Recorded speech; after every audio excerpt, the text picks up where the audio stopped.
At last, Merrin had reached her destination, the lair of the Rimorosa. She had prepared herself to face anything, and still she wasn't ready for what she saw next.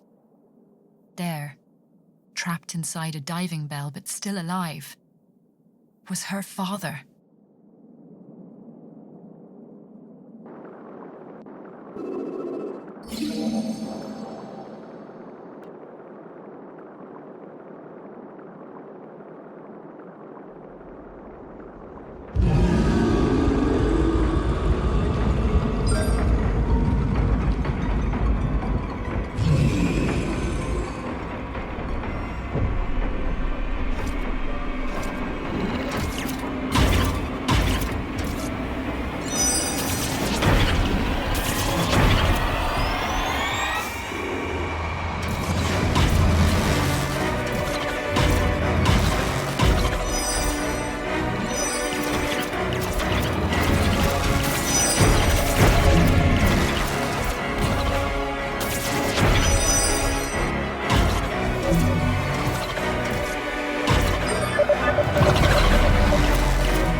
As its mechanical faceplate shattered, the Rimorosa was at last free from the Fomori's control.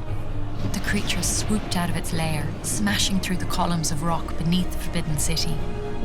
The heavy city began to collapse under its own weight and fall down into the trench below. Merrin raced to free her father from the diving bell, but the collapsing city was falling down all around her. Merrin grasped her father's hand as an avalanche of debris plummeted toward them. She closed her eyes as the darkness fell over her. When she opened her eyes, there was a roof of green, gleaming scales above her. A giant queen leviathan had taken the brunt of the blow from the falling debris. A moment later, a much smaller serpent swam down toward her. It was Swish. "Is this your mother, Swish?" Merrin asked in astonishment. But Swish just wagged his tail and beckoned for her to grab on. She and her father grabbed hold of the two leviathans, and together they swam up, out of the still collapsing debris of the Forbidden City. They swam out of the darkness and into the gleaming rays of sunlight that streaked through the water's surface. And at last, for the first time in what seemed like ages, Merrin and her father looked out over the waves toward their house in the distance. They said goodbye to the pair of leviathans, and Merrin promised to come play with Swish each day in the deep waters below the cliffs. And bit by bit, Merrin's life slowly went back to normal. She and her father traded a few of Merrin's golden coins for a beat-up old fishing boat. Working side by side, they soon had it ready to sail. Merrin no longer had to wait at the cliff's edge. Her father took her out to sea whenever she wanted to go. As they fished, they shared the stories of their own great adventures, both knowing that every word was true. And sometimes, late at night, Merrin thought of all the mysteries she had yet to answer. She thought of Cara, the sea garden, the eggs, and hoped they were all safe. Someday, she thought, someday I will see them again.